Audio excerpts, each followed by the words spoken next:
True leadership is not about power, but about service. President Daniel's courage reminds us that doing the right thing often means standing alone. When leaders put people first, they inspire change that lasts for generations. Stay with us till the end.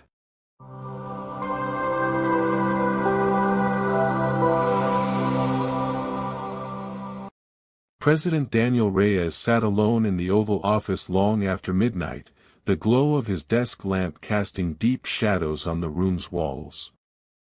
The day had been filled with meetings, reports, and political battles, all demanding, all urgent. But it wasn't the policies that kept him awake. It was the people. Earlier that day, he had received a letter from a small-town schoolteacher. She wrote about how her students were learning in broken classrooms with leaking roofs and outdated textbooks. They are bright, eager to learn, she wrote, but the world is forgetting them. Daniel stared at the letter for hours.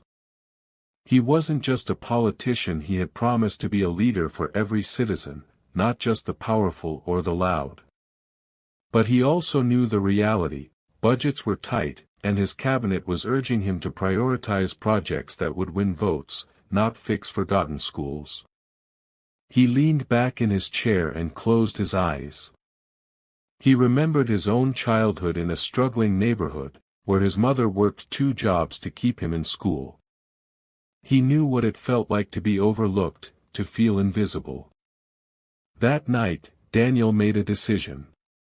Leadership wasn't about pleasing everyone, it was about doing what was right, even if it came at a political cost. He called his chief of staff and said, "Tomorrow, cancel the ribbon-cutting ceremony for the new corporate plaza. I'm going to that small town instead." The next morning, the media was stunned to see the president of the country standing in a rundown school, shaking hands with children and teachers. Cameras captured him walking through the classrooms, listening to the students, promising them better conditions. That moment became a symbol, a leader who was willing to step out of his comfort zone and put people before politics. The visit to the small-town school made headlines across the nation. Some called it a moment of true leadership, but not everyone was pleased. By the next morning, Daniel's phone was flooded with calls from advisors, business leaders, and party officials.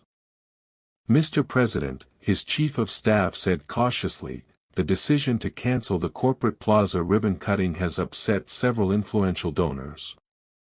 They're threatening to withdraw their support for next year's election campaign." Daniel took a deep breath.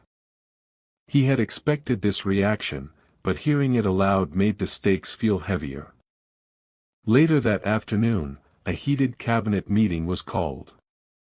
"Mr. President," one minister said sharply, "we need to think strategically. Fixing schools in rural areas won't win us votes in the big cities. We can't afford to lose corporate funding for a symbolic gesture." Daniel's calm voice cut through the noise. "If ensuring children have safe classrooms is just a symbolic gesture, then perhaps we've forgotten why we serve in the first place," he said firmly. The room fell silent. Daniel knew he was risking political capital, but something deep inside told him it was the right fight.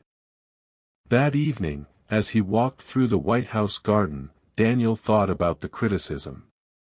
It would have been so easy to reverse his decision, to keep everyone happy. But leadership was never meant to be easy. It was about carrying the weight of doing what was right, even when the world pushed back. A few days later, Daniel went on national television. "I have heard the voices of our children and teachers," he said. "We will allocate emergency funds to repair these schools. Education is not charity, it is a right. If we must lose votes to protect our future generations, so be it." The announcement stirred the nation. People argued, debated, and protested, but something had been set in motion. Daniel knew the storm was just beginning, but he felt a strange peace. For the first time in months, he felt like he was truly leading. In the weeks following Daniel's announcement, the country buzzed with conversation.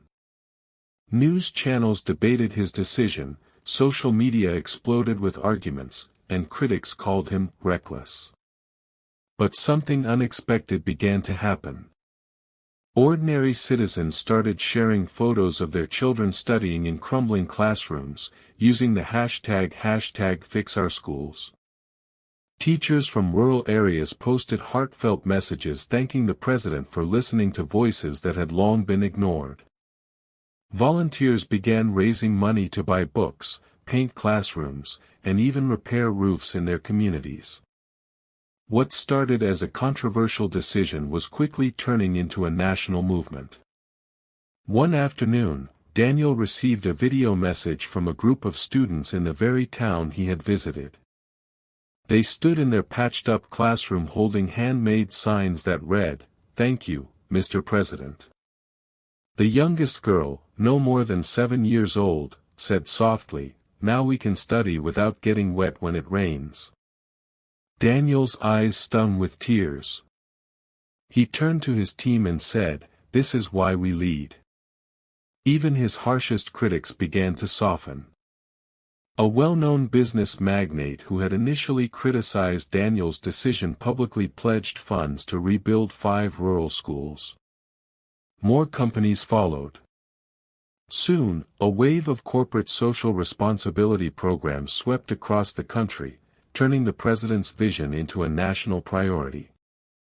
The media narrative began to shift. Newspapers that had once doubted him now called him the people's president. Analysts said his courage had redefined leadership in a polarized world. But for Daniel, the real victory was personal. When he visited the school again months later, he saw new roofs, painted walls, and children laughing freely in a safe environment. The teacher who had written the letter hugged him with tears in her eyes. "This is what you started," she whispered. Daniel smiled. "No," he said. "This is what we started." Months later, the change was undeniable. Across the nation, hundreds of schools had been repaired or rebuilt. Enrollment rates soared, teachers reported higher morale, and children who once studied under broken ceilings now learned in bright, safe classrooms. But Daniel's transformation was not just about policy, it was about people. His bold decision had inspired mayors, governors, and even private citizens to take education more seriously. School rebuilding had become a movement, not just a government project. On the anniversary of his first school visit, Daniel returned to that same small town. This time, the entire community was waiting to greet him. The children lined the streets holding colorful drawings that said, "We believe in you." As Daniel stepped onto the new school grounds, he saw the very teacher who had written him the letter. She was smiling, her eyes shining with pride. "Mr. President," she said, "because of your courage, these children now dream bigger. They believe they matter." Daniel knelt down to speak to the children. "One day," he said softly, "some of you will grow up to be leaders. When that day comes, remember this: leadership is not about power, it's about responsibility. It's about listening to those who feel unheard and standing for them, even when it's hard." The crowd cheered, but for Daniel, the moment was deeply personal. He wasn't just a president anymore, he was a servant of the people, exactly as he had promised himself he would be. That night, back in the quiet of the Oval Office, Daniel looked at the framed photo of the children he had just visited. For the first time in a long time, he felt completely at peace. He realized that true greatness doesn't come from being remembered as a powerful president. It comes from knowing that you left the country better than you found it and gave its children a future they deserved. Daniel smiled, whispering to himself, "This is the legacy worth leaving."